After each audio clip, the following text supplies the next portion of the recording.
The National Assembly Health Committee has challenged the management of the Kenya Medical Supplies Authority to fast-track reforms at the authority to ensure achievement of the universal health coverage.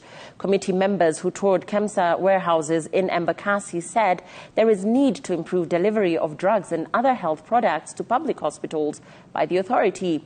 KEMSA CEO Terry Kiunge has decried debts amounting to over 3.2 billion shillings owed by county governments and court cases, saying they hinder ongoing reforms at the authority, which in 2020 was in the headlines following the multi-billion COVID-19 scandal.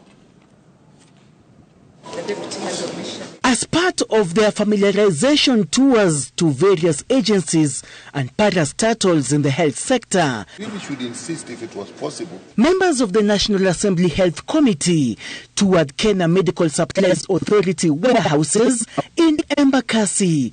The MPs, led by Health Committee member Dr. James Nikal, who commended the management for implementing key reforms at KEMSA following the multi-billion shilling COVID-19 scandal in 2020, said there is need for the officials to look into ways to improve delivery of drugs and other health products to public hospitals. It does appear to us that there is still a lot more they need to do, because if we are going to achieve universal health cover, the biggest issue in health provision is the provision of health products, that is drugs and technologies. Those are things like equipment, and it is KEMSA who is responsible for making that available to the counties. The legislators who lauded the move to close over 20 warehouses across the country, saving over 200 million shillings monthly, appealed to county governments and other public health facilities who owe KEMSA to pay their dues on time to facilitate a smooth workflow at the authority. KEMSA needs to have its funds, and so if there are debts outside there, that's a major challenge. We have 3.2 billion that is owed by counties at the moment, and we are working very closely with the COG and county governors to get this money recovered. The management says it has improved the order turnaround time from 46 days average to about 16 days, and that remains a challenge in the implementation of the reform agenda at the 8 cases filed against KEMSA.